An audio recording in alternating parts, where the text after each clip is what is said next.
What's going on? What's going on? Patriarchy is biblical here, man. You feel me? And name is Antonio.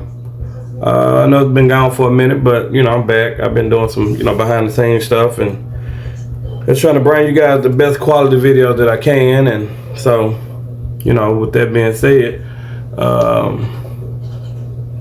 let's just jump straight into the video. President Trump dropping F-bombs on Bibi Netanyahu and ordering him to stand down on Lebanon. But here's what most of you haven't heard. John Bolton, 5 days earlier, complaining about how Donald Trump makes decisions. I think now decision-making consists of Trump sitting behind his resolute desk in the Oval Office, 5 or 6 people in a semicircle in front of him, and he says, I think we'd like to do X. That's when Pete Hegseth says, yes, sir, we'll do that. That's decision-making. It's funny that they come with that, analogy when people been asleep at the wheel for decades, really hadn't been dove into these politics the way they are now. And they say that to, I guess, get a rise out of the uneducated people, the people who really don't know what's going on, because for decades now, you know what I'm saying, they've been building a machine, and like I said, brick by brick, Trump been turning this machine down, and they hate it. They truly hate it. And how you know they hate it? Because they always, like I tell my wife, they have to get the people's approval on everything they do. And how do we know that? It's because they always looking at polls. Poll this, they poll that, they poll everything. And don't get me wrong, a lot of the polls are BS, but some of them make some sense. You still can see the shift in the people's opinion, but a lot of polls are biased. You feel me? And because I watch a lot of polls just on YouTube alone, and the numbers be mind blowing on how high or how much the people approve of what Donald Trump is doing. But you have people like Bolton and that little corrupt little circle that he's dismantling. They always tend to, they gotta lie. Because they still got a large amount of people who still believe their lies. And how do we know this? Like the Smith Modernization Act. Until they remove it off the books, these folks can by law lie propagandize directly to your face. And that's just what it is. They ain't got a lot of folks believe it. And that's why I tell my wife again, they have to tell the lie because there's still people that's listening. And so when he say what he said about they trying to make Trump look bad by saying that what he's doing, he's the president, he has the right to, you have like it's actual levels, the government, 3 branches, whatever. They trying to say the stuff he's doing that he's outside of his power of doing. He's not. He's actually been, if you think about it, the way he's been going about it, he actually been showing you the true power in which the president has. And because it hadn't been used in so long, it do look a little foreign. You know what I'm saying? Because I'm telling you, it's been a machine they've been building. So it's just been, we go vote, nothing get done for 2 to 4 years or however long it takes for the next election. And in between them little cycles, don't nothing get done. But people still working, people still going their day-to-day lives. So a lot of folks don't have the time to keep up with this stuff. A lot of folks just don't have that kind of time. I mean, I wish we did have like committees where we can actually put people who care about this stuff in those spots where they can kind of watch it day to day, like what the actual masses of people need. And like I said, we the people. It's probably our decision anyway. And like I said, we done let this go on for so long. These people really believe they run everything, but they don't, because they supposed to answer us. And because, look, let's just get back to the video. And his neocon friends think that that's a bad thing. Trump making decisions without the national security process. And the media says that the Iran negotiations are failing and Trump is just lashing out. But here's what they're hiding. Trump has redefined how a president acts and the principles upon which he acts. And they are not imperial principles. What they call failure is a president reasserting the power of the presidency for the United States and the empire is not happy. I'm Susan Kokinda. I was on the ground in Washington in the 1970s and the 1980s, and I watched the slow subjugation of the American presidency to the British Empire. I watched the apparatus that manages American presidents get assembled. So if you want to see exactly how Donald Trump is disassembling it, hit those like, share, and subscribe buttons so we can stay in touch and build our audience. Here's what I'm going to cover today. First, the Trump-Bibi phone call, why John Bolton freaked out, and what the Bill Pulte nomination as head of DNI means in that context. Second, the American Strategic Doctrine, which Pete Hegseth just reasserted at a British-run conference in the Pacific. And third, the CFR Confession, which admits that their Hobbesian philosophy of British geopolitics is over. So not only did President Trump drop the F-bomb more than once in his call with Bibi, he also pulled rank. According to the Axios administration source, Trump told Netanyahu, "You're effing crazy. You'd be in prison if it weren't for me. I'm saving your ass. Everybody hates you, and everybody hates Israel because of this." So set aside that this makes the crowd that keeps telling you Trump is Netanyahu's puppet look like the fools they are. And they go back to the propaganda, as I was saying. Like, they have people who have to spill the lie. And when they spill that lie, that, Trump being ran by Israel and, we doing their bid. And, come on, cuz, this is the United States. You feel me? We running.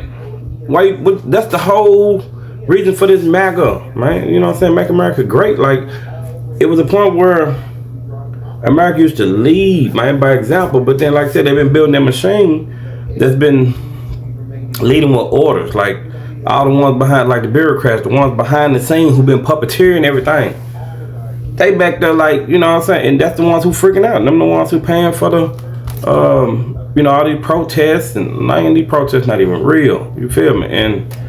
But then, like I said, they have to say the lie. Because there's still a lot of people who believe the lie. And they don't even know they've been lied to. You know what I'm saying? How do I know? Used to be one of them. Shit, I followed suit. But I just knew something was off about this. You know what I'm saying? Cause like, actually, when my sister mentioned that she voted for Trump back in 2017. The average, I guess we'd say Black American, whatever. The reaction back then was horrible. Like, because that's what we've been fed to believe. Because you go back to like at least 2012, 2013, name one person that hated Trump the way they do now. And I'm saying that alone by itself is like crazy within itself. Like, how you go from love? He was the standard at one point. Even y'all favorite president, Barack, said that. You know what I'm saying? He was the standard. How you go from the standard to the villain? And something not be off about that. Like, you have to think about that, man. Like, y'all just, whatever they feed y'all. But then, like I said, it's y'all favorite president. The one who actually put that, the Smith and Mudden Act was already on the books. It's been in law since, I want to say 1945, 1948, somewhere up in there. The Smith and Mudden Act. What it did was it gave the original version of it. It gave America the ability to propagandize to the world. America was off limits.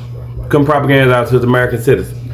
And y'all favorite president, he stepped in there in 2000, and him, Congress, and Senate, because they the one passed it.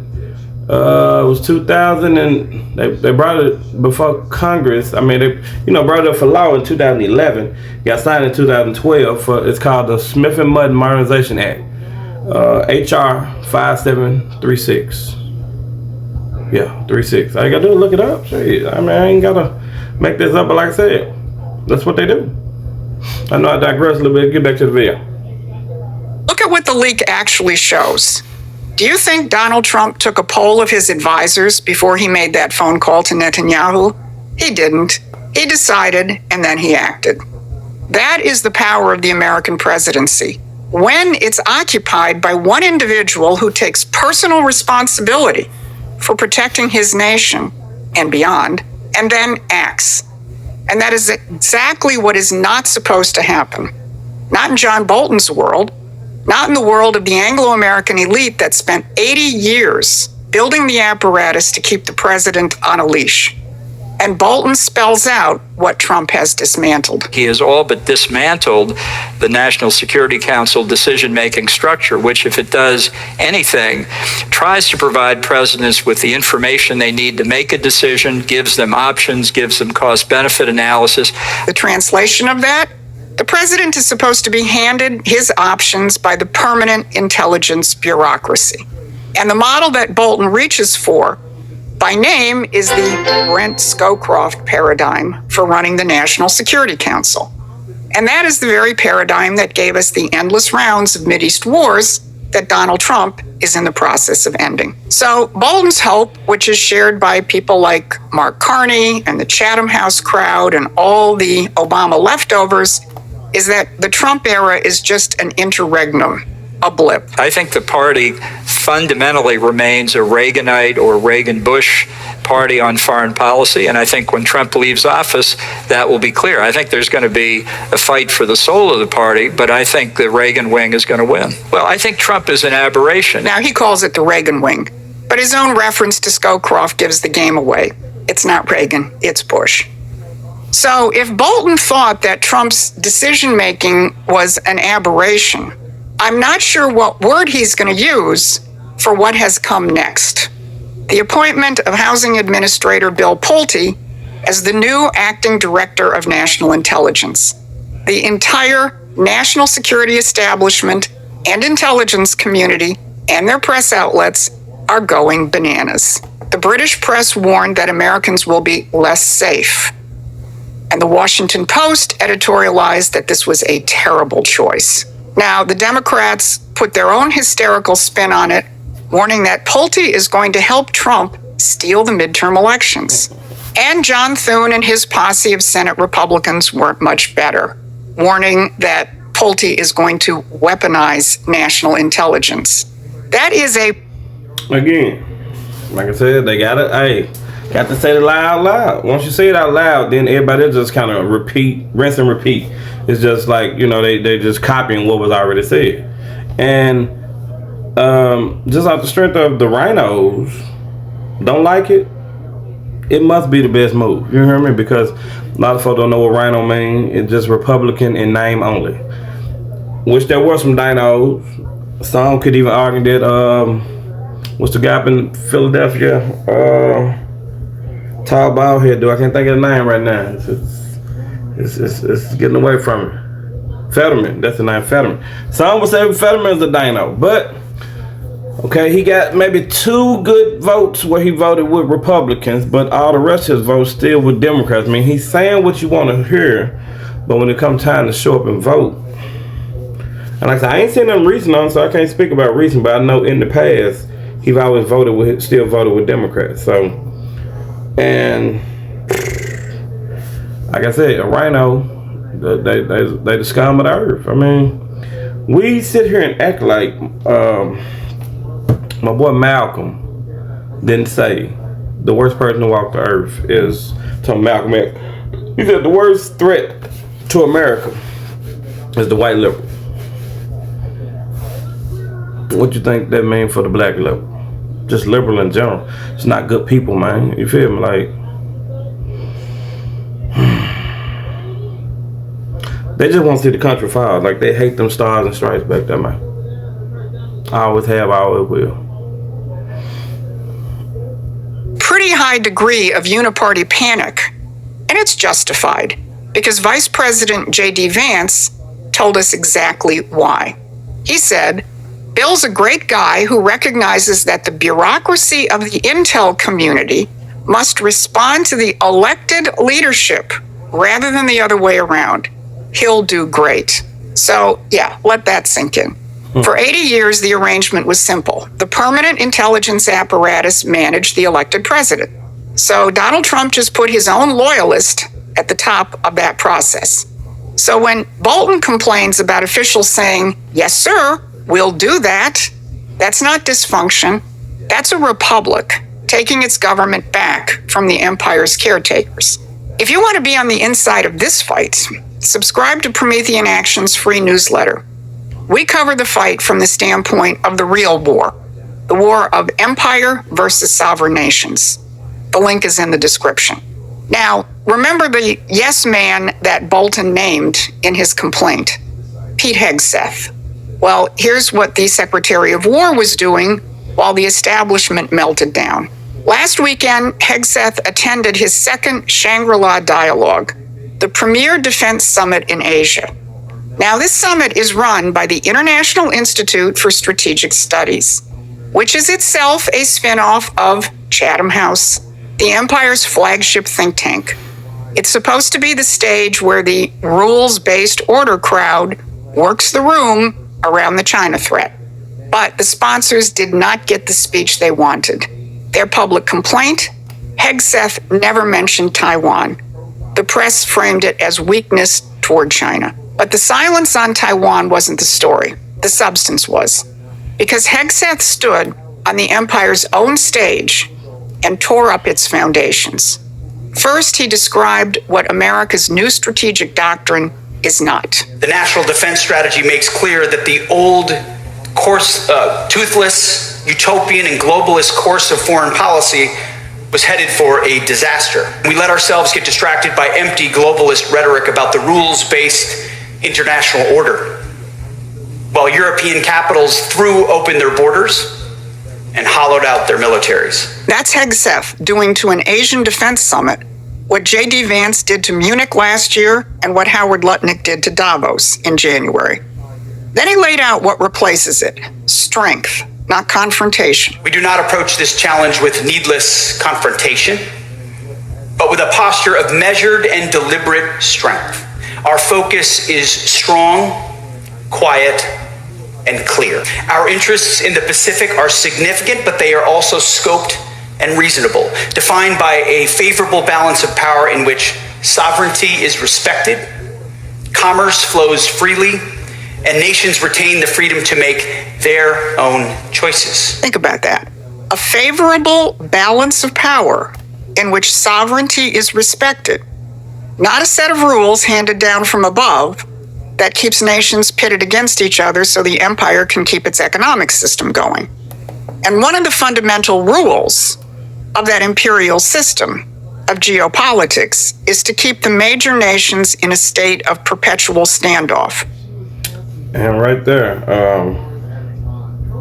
I totally agree with that. They always keep us against each other, keep us pitted against each other. Hell, the Americans, for the last 30, 40 years, been teaching us how to hate ourselves and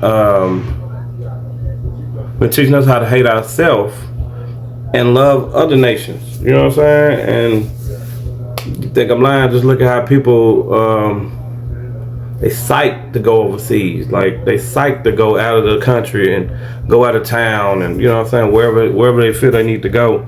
Some won't even want to even move there. When, don't get me wrong, it's nice to go visit other countries and stuff like that, but this is the USA, dude. Like, how many folk want to be here versus how many folk want to go to like a Thailand or something like that. I mean, I get it. You know what I'm saying? It look cool, but hey, this red, white, and blue, that's all I know. I ain't got nowhere place to go. This home for me. I'm a sovereign citizen. They hate sovereign nations. You feel me? Because like right now, look at France. They won a soccer game and folks lost their mind over there. That's because most of the people most of the people that's there are not sovereign. I mean, they've always won, big games like that, but they didn't. It looked like they were trying to burn down the Eiffel Tower, dude. Come on, that's like crazy. But that's what they want. They want total chaos. They want to rule over chaos. When I was a kid, I didn't understand why me being in America, being in America, why am I pressing 1 for English? Like, I don't get that. Like, I just don't get it. And then they make us sympathize with folks who we sympathize for folk for wrongdoing.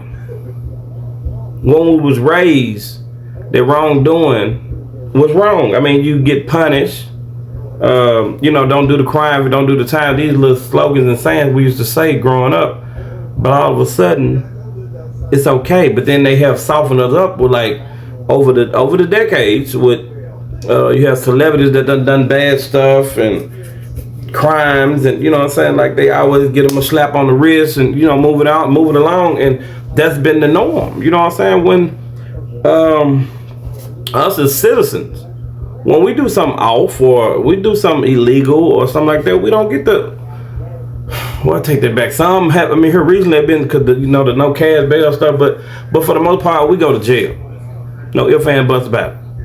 No, nobody, we don't get no big TV interviews, no big following and stuff like that, unless it's something truly major. You know what I'm saying? But outside of it, we have to bite that bullet, and that don't seem fair. You feel me? When we are the people, this is our government, our country, and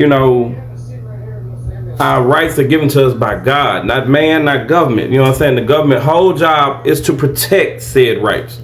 Our rights can't be infringed on, they can't be sold, they can't be none of that. God gave them to them. How can you sell something God gave you? And some folk believe they can be sold, but then that's them the folk that ain't connected to God, and I get it, but that don't make it true just because that's how they feel. And I think that's the problem right now. We used to operate in truth. I've asked plenty of family members, how the hell we was raised in truth, whether we agreed to it or not. We just had to take it on the chin and keep moving forward. That was the truth we had as kids growing up. But now everything about feelings. Feelings change too much to make that your base, or make that what you want to stand on. Cause that rug can be pulled with up on you at any time. You know what I'm saying? Because ain't nothing solid about feelings. Feelings is they like seasons, man. They continue to change. So how can you make that your ground or your hill to down, as they say? The feelings. All you gotta do is just get to yourself and feel it all by yourself. And then once you realize that it was just a feeling, we can get back to the truth. That's why I love saying facts over feelings, because that's how you actually. And I ain't no talking about my truth. You can keep that my truth. So I'm talking about the truth.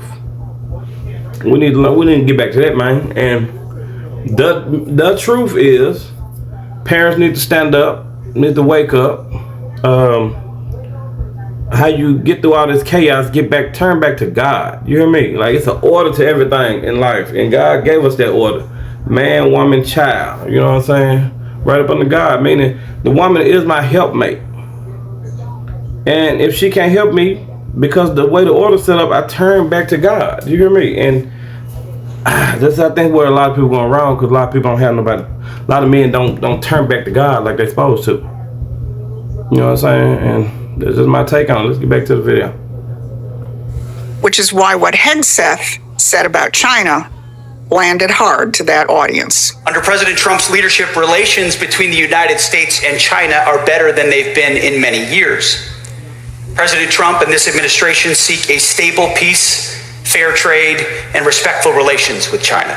The United States and China should build a constructive relationship of strategic stability based on fairness and reciprocity, reaffirming that while our nations will vigorously protect our respective interests, we can secure practical, mutually beneficial agreements where our interests align. That is not the relationship that IISS had in mind when it built the Shangri-La Dialogue 22 years ago. But that is what happens when you get an aberration in the Oval Office. And it goes deeper than one speech, or Taiwan, or even China. Hegseth isn't describing a policy adjustment. He's describing a system replacement. And the people who built the old order know it. In fact, one of their flagship institutions just admitted to the fundamental philosophical conflict. The Council on Foreign Relations, which is Chatham House's American twin, is running a multi-year project called the Future of American Strategy. One of the first publications in that series is by Gideon Rose. Rose is a career CFR man who served on Bill Clinton's National Security Council. So you can bet he was part of that Scowcroft paradigm that Bolton is mourning. Rose's piece is entitled After Hegemony, and it asks what happens now that, quote, Washington has decided it is fed up with the hassles and burdens of global leadership. But listen to what Rose means by global leadership. Police the global commons, maintain an open global trading system, and help provide global public goods. Global, global, global. The Trump administration isn't rejecting leadership. It's rejecting globalization. Right. Exactly as Hegseth and Vance and Rubio and Lutnick keep telling you. But then Rose does something remarkable. He lets you in on the real underpinnings of the imperial system. He describes foreign policy as a kind of social contract. And he writes that as long as America played its assigned role, slowly but steadily, Locke's world would emerge from Hobbes's. Hobbes and Locke. Now, both of these so-called philosophers were in reality propagandists for Britain's colonial interest. Hobbes was a shareholder in the Virginia Company in the 17th century, and 100 years later, Locke was a shareholder in the Royal African Company. Yes, think slaves, 150,000 of them. Locke was also secretary to the Council of Trade and Plantations, the body that managed Britain's colonial extraction. And their famous social contract starts with the same ugly premise, that man is no better than an animal in a state of nature, who has to trade away his rights to a government just to get a little bit of security.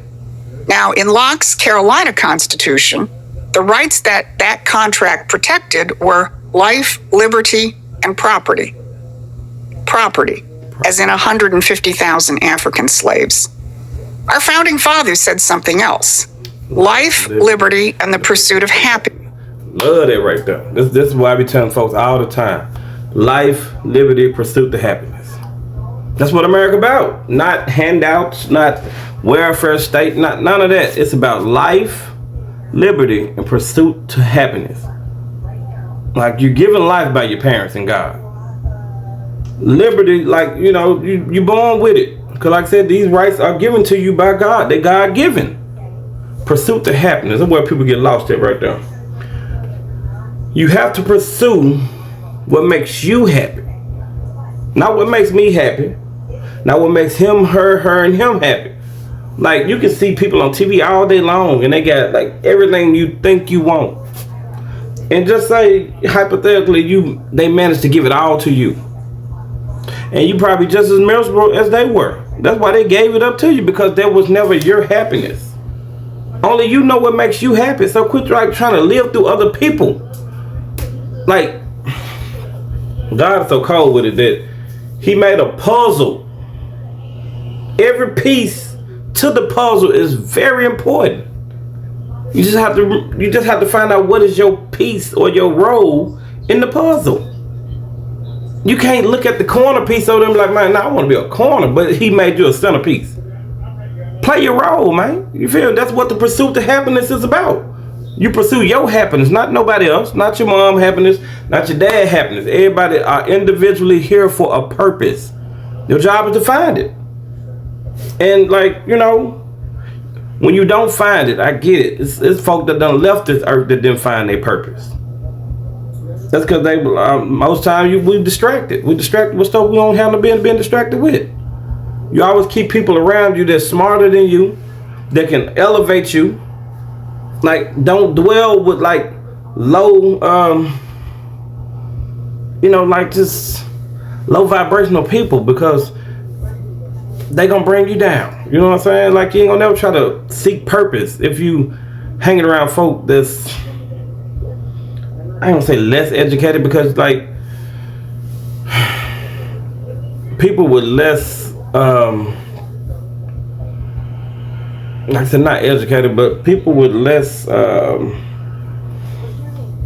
let's drive. You know what I'm saying? Yeah, let's drive. Let's will to, you know, establish something in life. I mean, because some folk do just like to sit back and blame other for something they could get up and do themselves. But the reason why they don't get up and do it is simple, because like, you know, to get up and put in work, might take consistency. It take a version of being driven. You know what I'm saying? It take accountability. You know what I'm saying? And that's why a lot of people don't. That's why a lot of people don't make the moves that they should be making, because accountability is key. You know what I'm saying? Like, people hate to be accountable. Like, everybody want to run around and play the role like they're the victim, but they only do that because, you know, they not taking accountability. You know what I'm saying? Because when you take accountability for yourself, that falls in with that whole pursuit of happiness and the life liberty part. You know what I'm saying? Because like you are responsible for your actions. It's only one person on this earth that you are accountable for, and that's you. Don't worry about nobody else. If you focus on just the one person you can control, which is yourself, everything else works itself out. And you always want to treat people the way you want to be treated. I'm talking about the lifestyle. The world will fix itself if everybody just worry about themselves.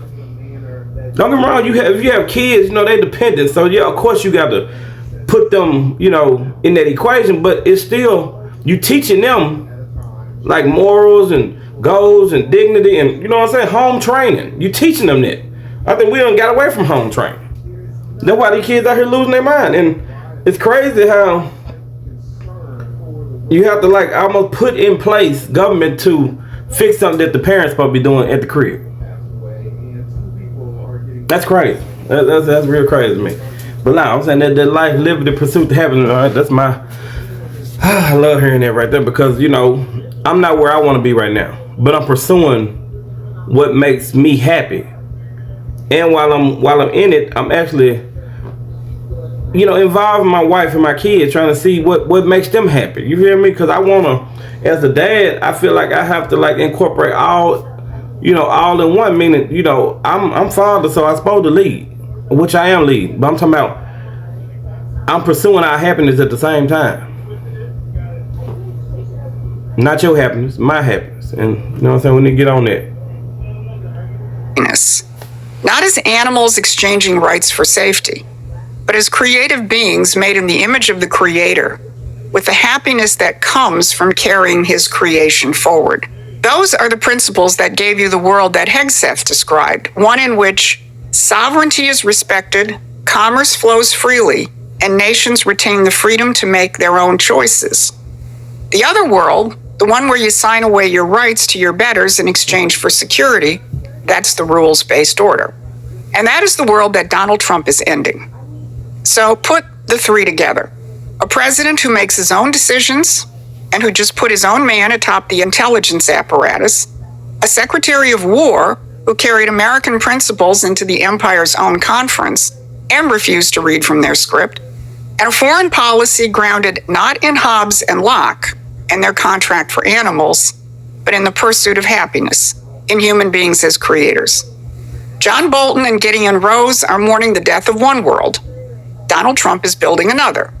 And that's what London doesn't want you to see. We want you to see that fight, and we want you to get on that battlefield. So become a supporting member or contributor of Promethean Action, because 2026 is a turning point in that war. I totally agree. Promethean Action, man, a great channel. You know what I'm saying? Susan, you know what I'm saying? And, you know, they do some good work, dude. I'm going to put the description in, you know, to the link to the video in the description. Yeah, they got a great channel. So go over there and subscribe to them folk channel.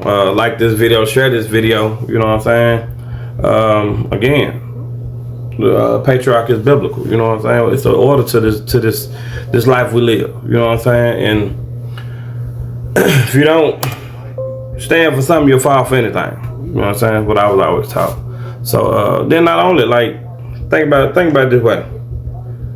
Everything you think you know. Like I tell my kids, you have to find something to tie stuff back to. If you feel what we're saying, or like what she was saying in this video is wrong or is not true, ask yourself, what would your grandparents do? Because see, that's what this generation is missing. We're missing that true, that old school, stern decision. You know what I'm saying? I know my grandma, my granddad do. They used to be on me. They used to be on the whole family. You know what I'm saying? But they had a baseline where you knew not to go. You know, you knew what to go up, but you didn't go below. You feel me? Like, and you knew where to stop. Like, it was a baseline. And today we don't have the baseline because everything's out of order. And you know, it can be fixed. Like I said, just turn back to God. That's how you fix that. I mean, ain't no other way of saying it. And I thank you for stopping through. You know what I'm saying? Swinging through, hollering at your boy, and enjoying this channel. I mean, enjoying this video with me. Like I said, I'm gonna put the link to this video in the description. And you know, till the next time, we out.